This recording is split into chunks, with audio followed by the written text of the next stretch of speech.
Prinsip kami kan yang itu menjadi slogan, jangan takut bersaksi. Jangan takut bersaksi. Karena, jangan takut bersaksi. Ya, karena LPSK akan melindungi.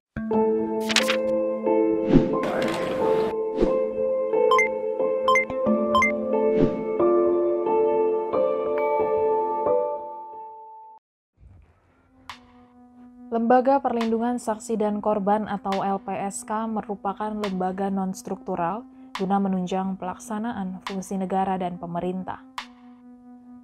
Nama-nama seperti nama mantan Kabar Eskrim Susno Duaji terkait kasus mafia pajak, Andi Syamsuddin terkait kasus pembunuhan berencana Nasruddin Zulkarnain, hingga Baik Nuril terkait kasus pelecehan seksual pernah berada dalam naungan perlindungan LPSK. LPSK diketuai oleh Hasto Atmojo Suroyo yang dilantik oleh Presiden Joko Widodo pada 7 Januari 2019 lalu. Setelah menuntaskan pendidikan di Universitas Gadjah Mada pada tahun 1983, Hasto aktif di Yayasan Lembaga Bantuan Hukum Indonesia atau YLBHI di Jakarta sampai tahun 1993. Sebelum menjabat sebagai Ketua LPSK, Hasto pernah terpilih sebagai Komisioner Komnas HAM periode 2002 hingga 2007. Pada 2013, Hasto terpilih sebagai salah satu pimpinan Lembaga Perlindungan Saksi dan Korban atau LPSK dan kemudian menjadi salah satu wakil ketua sampai tahun 2018. Saat ini, LPSK masih terus menjalankan tugasnya dalam memberikan perlindungan kepada para saksi dan korban. Baru-baru ini, LPSK bersikap aktif dalam mengupayakan perlindungan kepada para saksi kasus penembakan Pendeta Yeremia Zanambani di distrik Hitadipa, Intan Jaya, Papua. Selamat siang. Assalamualaikum warahmatullahi wabarakatuh.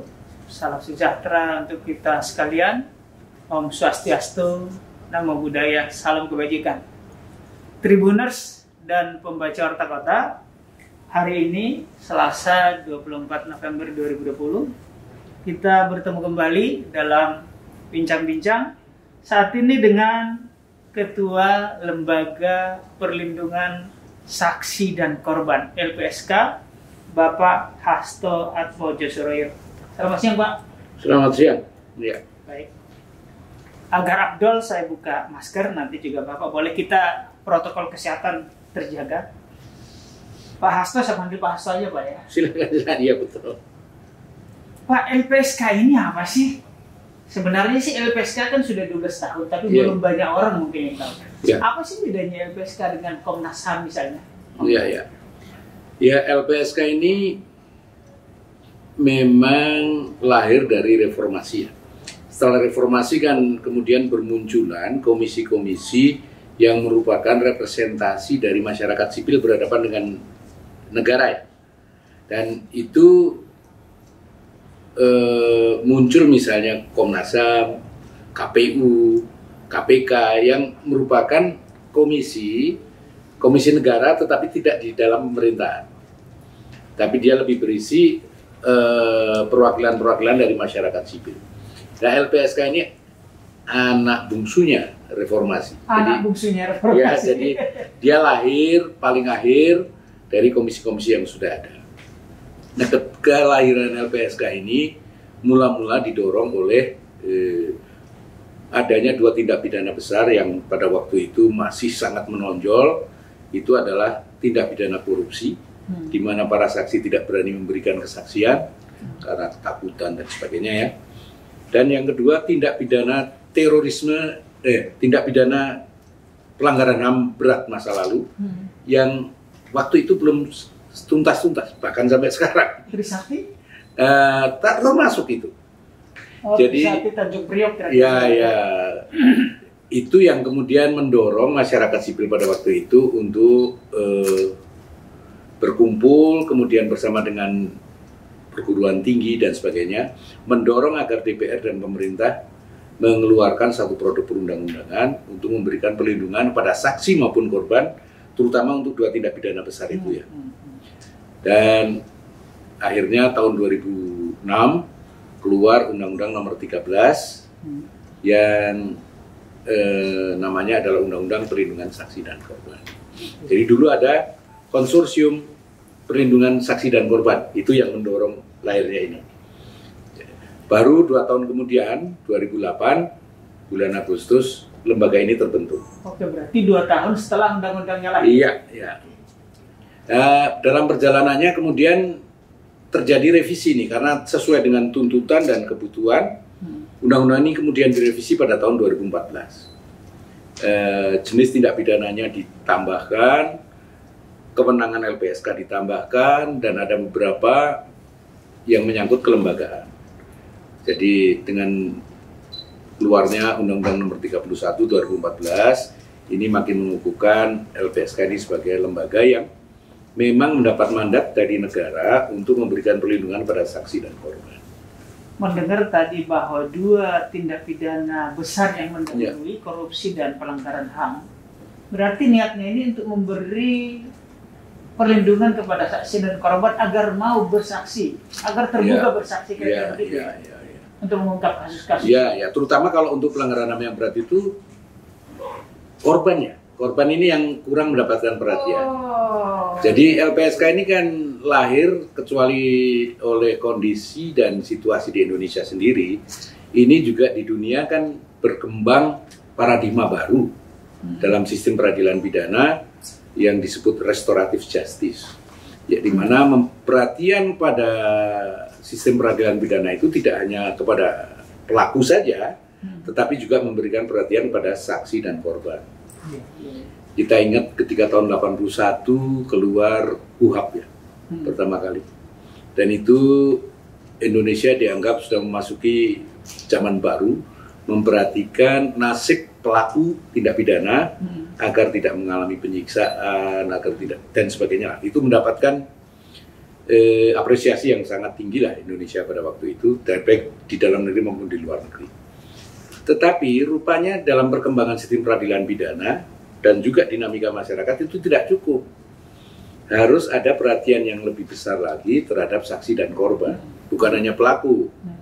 Jadi kemudian ya lahirlah undang-undang ini dan juga lembaga perlindungan saksi dan korban ini. Bedanya dengan Komnas HAM, memang LPSK ini basic filosofinya adalah penghormatan terhadap HAM juga.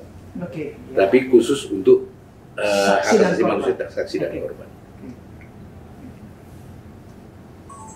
Pak Hasto, siapa saja yang akan dilindungi oleh LPSK? Ada 5 subjek sebenarnya ya. Selain korban, juga saksi. Selain saksi ini ada saksi pelapor atau yang biasa disebut whistleblower, peniup peluit.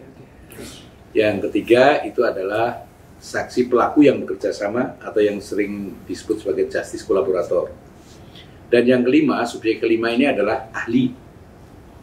Jadi orang yang dimintai keahliannya untuk memberikan kesaksian di pengadilan dalam satu proses peradilan seringkali juga mengalami ancaman, dan beberapa kali kita melindungi ahli ini di dalam proses peradilan. Jadi 5 subjek itu. 5 subjek itu dalam semua peradilan sipil maupun militer dilindungi. Iya. Boleh dilindungi. Iya. Syaratnya untuk bisa dilindungi? Syaratnya itu yang pertama tentu saja adalah signifikansi dari kesaksiannya. Kemudian yang kedua dia memang mengalami ancaman dari proses peradilannya. Yang ketiga, dia mempunyai itikat baik dan dia mempunyai identitas yang jelas yang bisa kita uji lah. Nah, itikat baik ini seringkali begini Mas, kita mengalami orang-orang yang datang ke LPSK untuk minta perlindungan, tapi dengan itikat tidak baik. Misalnya karena dia sudah tahu bakal menjadi tersangka, dia sudah minta perlindungan lebih dulu kepada LPSK. Nah ini kita harus investigasi itu dan juga cermat. Kalau misalnya yang bersangkutan bisa kita ketahui bahwa etikanya tidak baik, ya kita akan tolak. Untuk kasus-kasus korupsi banyak ini Mas. Jadi ada yang masuknya kategori pelaku utama. untuk beberapa tindak korupsi yang mega korupsi lah. Beberapa kali minta perlindungan ke LPSK tapi kita tidak kasih. Karena apa? Karena itikadnya tidak baik. Karena bahkan dia kepada bawahannya pun menekan gitu loh. Termasuk seperti tadi disebutnya pengacaranya untuk Joko Chandra itu minta perlindungan ya. Iya. Itu minta oleh LSPK karena dugaan itu tadi. Ya, karena ternyata kemudian dia menjadi tersangka. Tetapi dia menjadi tersangka itu pun sebenarnya masih bisa kita berikan perlindungan kalau yang bersangkutan bersedia menjadi pelaku yang bekerja sama, saksi pelaku yang bekerja sama. Tadi ya. Apakah sebelumnya ya kita tahu bahwa di LPSK juga ada kepolisian. Ya. Mungkin LPSK juga sudah meneliti latar belakang seseorang sebelum memberikan surat garansi bahwa dia dilindungi barangkali. Ini bakalan tersangka atau enggak gitu sudah ada? Oh ya, jadi kita kan menurut undang-undang itu berhak mempunyai kewenangan untuk menghubungi semua pihak yang kira-kira terkait dengan kasus tertentu. Jadi kita bisa menanyakan pada siapapun, pada keluarganya, tetangganya, aparat penegak hukum dan sebagainya. Itu menjadi bahan dalam kita melakukan investigasi. Nah, di antaranya LPSK itu mempunyai hak dan kewenangan untuk bertanya pada aparat penegak hukum tentang proses yang sedang berjalan. Aparat penegak hukum juga wajib memberikan informasi itu. Kalau itu menyangkut pegawai negeri sipil misalnya, kantornya juga harus memberikan informasi kepada kita. Tadi Pak Ketua menyebut bahwa LPSK juga bersinggungan, berkaitan dengan katakanlah peradilan militer juga. Iya. Apakah ada kasus-kasus peradilan militer yang terpantau oleh LPSK atau yang melibatkan tersangka atau pelaku, saksi atau korban dari? Cukup banyak. Kita menangani kasus-kasus yang melibatkan anggota TNI ya. Selain anggota TNI yang kebetulan menjadi pelaku tindak pidana. Pak Hasto, terkait anggota TNI, kita tidak menyalahkan siapapun ya, semua orang pasti ada oknum. Iya. Baru-baru ini kan ada kejadian di Batang, Jawa Tengah melibatkan Dandim dengan seorang perempuan. Iya. Kami dapat informasi perempuan itu melapor juga ke LPSK untuk minta perlindungan. Iya, jadi yang bersangkutan sudah mengajukan permohonan dan sudah menjadi terlindung LPSK bahkan minggu ini barangkali atau Desember nanti mulai pengadilannya ya. Dan kita sudah berikan perlindungan untuk korban ini. Kebetulan karena tanggal 5 Oktober yang lalu kami bertemu juga dengan KSHD, Pak Andika sangat akomodatif dan sangat terbuka. Jadi waktu kita sampaikan kemudian beliau cek ke stafnya dan memang ada peristiwa itu dan kemudian ada tindakan gitu ya. Dan kami sampaikan juga karena pada waktu kami ke sana itu kan menyampaikan sebenarnya persoalan penyerangan polsek itu. Iya. Jadi kebetulan itu karena kemudian kami sampaikan juga ke Pak Andika atau Kasat dan kami berencana memang akan membuat MOU antara LPSK dengan KSHD sehingga nanti kalau ada kasus-kasus yang menyangkut personel TNI AD kita bisa bekerja sama lebih baik untuk penanganannya. Tapi selain KSHD tentu saja kita juga berkeinginan agar TNI itu juga bekerja sama karena selama ini kita juga bekerja sama dengan kepolisian, dengan Kapolri ada, Kejaksaan Agung ada, Mahkamah Agung ada gitu ya. Barangkali dengan TNI, dengan Panglima ini belum ada, tapi barangkali kita bisa mulai dengan KSHD lebih dulu.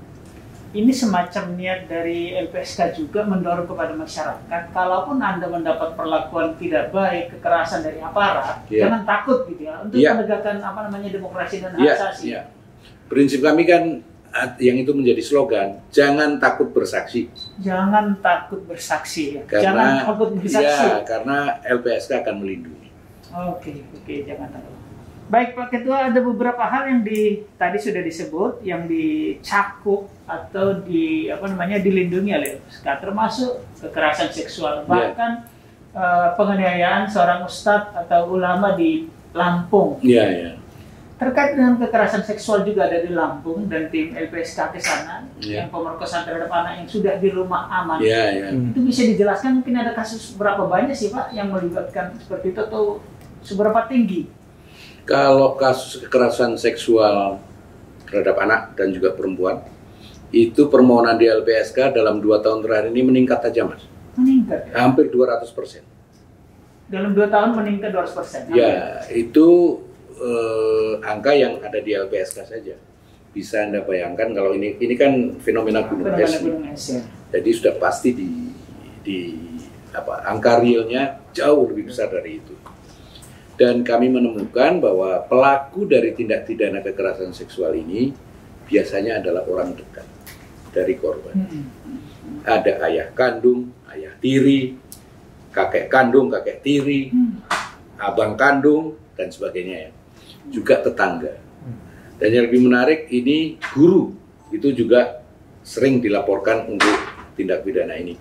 Baik itu guru SD, guru agama, dan sebagainya. Jadi memang kekerasan seksual ini nampaknya cenderung dilakukan oleh orang-orang dekat. Oleh karena itu ini bisa menjadi warning buat keluarga semua ya. Jangan terlalu lepas perhatian, mempercayakan perlindungan pengawasan terhadap anak-anaknya pada orang yang dekat sekalipun. Sekalipun ayah tiri, kakek tadi ya. Iya. Menarik ini, ternyata pemirsa, hati-hati. Ayah, abang pun, ya memang dulu juga kejadian yang di Bekasi ya, yang sampai yang dekat pembuangan sampah. Ternyata ayahnya sendiri kan.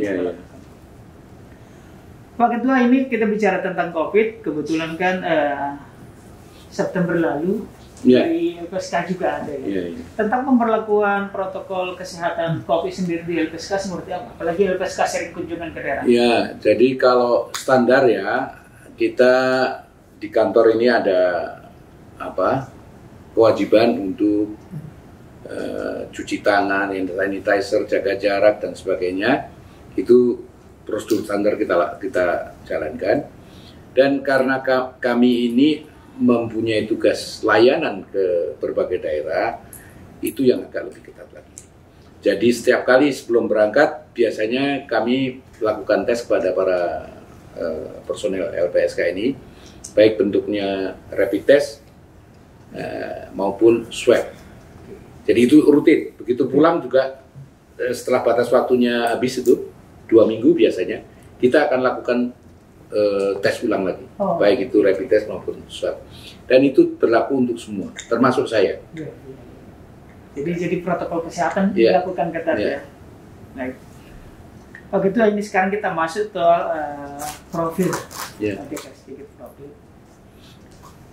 Pak Ketua, selama di LPSK kan tadi sering itu berhadapan dengan perlindungan saksi yang tentu saja ada tekanan mungkin keamanan, ya kadang-kadang melibatkan aparat kan. Bapak sendiri apakah pernah mendapatkan ancaman karena menangani satu kasus, barangkali seperti tadi misalnya Dandim, apakah ada semacam teror SMS lah gitu? Kalau selama di LPSK tidak ya. Tidak ya. Tapi karena saya itu aktif dalam kegiatan semacam ini jauh ketika saya masih mahasiswa. Kalau dulu malah sering. Karena waktu mahasiswa saya aktif juga memberikan layanan advokasi, bantuan hukum. Pada waktu itu kasus Borobudur, pembebasan tanah di Borobudur. Dan itu ancaman sering kami alami. Terakhir karena pada waktu itu tuh bersamaan dengan kejadian Petrus, penembakan misterius. Penembakan misterius. Zamannya Ibu Murdan. Iya. Dan itu mayat itu ditaruh di depan pintu rumah warga yang masih mempertahankan tanah. Bapak lihat mayat? Mayat saya lihat. Dan itu luka tembak. Di desa? Di Borobudur. Di Jawa Tengah? Iya. Namanya di Desa Kenayan. Ya, itu pengalaman yang saya sulit lupa. Jadi memang teror pada waktu itu macam-macam. Jadi sudah terbiasa ya, tapi di masa lalu kalau sekarang udah enggak? Kalau sekarang tidak ya. Kadang-kadang Pak Hasto juga aktif di di waktu Jogja semacam LBH Hari Jogja itu Pak ya? Iya, itu jadi KSBH ini beberapa mahasiswa dari Fakultas Hukum dan fakultas lainnya berhimpun mendirikan organisasi yang disebut KSBH, kelompok studi dan bantuan hukum. Kelompok studi dan bantuan hukum. Ya, dan kami memberikan layanan kepada masyarakat, termasuk sudah mulai layanan pada para korban tindak pidana pelanggaran HAM masa lalu, terutama 65 ya. Oleh karena itu kami dulu dianggap ini kelompok kiri ini kalau gitu. Tapi alhamdulillah karena kita juga niat kami baik semua, ya, alhamdulillah semua lancar. Baik. Yang tadi soal begitu banyaknya Pak yang dilindungi oleh LPSK sampai kewalahan, barangkali itu bisa disampaikan ulang. Iya, jadi begini, saya meminta negara ini lebih serius lah, memperhatikan lembaga-lembaga seperti kami, terutama LPSK ini, karena kami ini melayani korban yang begitu banyak di seluruh Indonesia, dari Sabang sampai Merauke. Kita hanya ada di Jakarta dengan anggaran yang sangat terbatas. Oleh karena itu, tadi saya katakan juga bahwa saya dan juga LPSK ini menginginkan agar ada anggaran yang atau alokasi anggaran yang secara khusus di dalam APBN untuk memberikan perhatian pada korban tindak pidana ini. Karena apa? Karena untuk korban bencana alam saja bisa dianggarkan masuk ke dalam APBN. Nah, rupanya untuk korban tindak pidana ini negara belum terlalu besar perhatiannya, padahal semua orang bisa mengalami, dari kejahatan jalanan, kejahatan di rumah tangga, kejahatan korupsi, dan juga yang kejahatan terorisme. Itu semua orang bisa mengalami. Korban terorisme itu kan orang yang salah tempat dan salah jam, salah waktu berada di suatu tempat. Nah, kalau itu kan bisa siapa saja mengalami. Jadi memang saya mengimbau agar negara bersungguh-sungguh dan pemerintah maupun DPR mendorong agar di dalam APBN kita ada anggaran khusus lah untuk perhatian pada para korban tindak pidana ini, atau semacam transfer. Kan banyak itu sitaan yang dilakukan oleh KPK, oleh pengadilan Tipikor misalnya, itu kan banyak anggaran itu. Anggaran kan bisa dimanfaatkan untuk memberikan perhatian pada para korban ini. Bukan seperti sekarang, justru BPJS dihentikan biaya untuk para korban gitu ya. Sementara LPSK ini kan bukan penjamin, bukan asuransi gitu. Kalau bisa LPSK ini mengakses anggaran hasil penyitaan dari atau denda-denda yang dalam sistem peradilan pidana itu dimungkinkan nggak? Itu bisa diakses oleh LPSK, kami sangat berterima kasih. Jadi LPSK bisa mempunyai trust fund. Jadi ada fund yang bisa kita manfaatkan untuk memberikan perhatian pada para korban ini. Pak, tadi disinggung soal korban terorisme, katanya LPSK sedang akan mempersiapkan semacam ganti rugi atau santunan. Seperti apa dan berapa besarnya itu? Ya, jadi dengan keluarnya Undang-Undang Nomor 5 tahun 2018, LPSK ini makin kukuh lah, sebagai lembaga yang memberikan perhatian pada korban, dan hal ini khusus korban terorisme. Karena di dalam undang-undang ini disebutkan korban tindak pidana terorisme itu adalah tanggung jawab negara. Ini satu langkah maju. Negara eksplisit di dalam undang-undang disebutkan bahwa itu adalah tanggung jawab negara. Progresivitas lain dari Undang-Undang Nomor 5 tahun 2018 ini, karena tindak pidana terorisme masa lalu itu berhak atas kompensasi. Berlaku surut? Pasal itu berlaku surut. Undang-undangnya tidak berlaku surut, tapi pasal yang menyangkut itu berlaku surut. Dari tahun berapa itu? Itu dimulai dengan, karena undang-undang ini kan perubahan dari Perpu tentang terorisme dulu ya, yang keluar ketika terjadi bom Bali 1. Jadi ini ditarik mundur sampai bom Bali 1. Jadi 2002. Jadi korban tindak pidana terorisme dari 2002 atau bom Bali 1 sampai sekarang, sampai keluarnya Undang-Undang Nomor 5 2018 itu berhak atas kompensasi dan tidak melalui pengadilan. Lalu caranya? Caranya para korban ini meminta penetapan dari BNPT. Badan Nasional Penanggulangan Teroris. Ya. Nah, setelah mendapat penetapan, bisa ke LPSK untuk mengajukan permohonan untuk mendapat kompensasi. Oke. Jadi LPSK waktu itu kemudian mengusulkan skema ya ke Kementerian Keuangan tentang besarnya kompensasi ini. Skema yang kita ajukan untuk korban meninggal berapa, korban luka berat berapa, luka ringan berapa. Kita hanya membuat kategori 3 itu. Meninggal, korban berat, luka berat, luka ringan. boleh Pak disebut range-nya itu walaupun nggak pasti. Nah, Berapa kira-kira? itu kalau meninggal itu 250 juta. Yang lain di bawah itu. Nah, ini yang menarik. Ternyata Kementerian Keuangan ini kemudian menyetujui dan mengeluarkan SPML di atas dari usulan LPSK. Ini kami alhamdulillah. Itu artinya negara perhatian, peduli. Bahkan klasifikasinya kemudian dibuat lebih rinci. Meninggal dunia, luka berat, luka sedang, dan luka ringan. Oh, jadi 4? Ya, jadi sekarang kita sedang melakukan assessment kepada para korban ini, baik korban yang meninggal, yang luka berat, luka sedang maupun luka ringan. Kami bekerja sama dengan Perhimpunan Dokter Forensik Indonesia untuk menentukan derajat luka itu.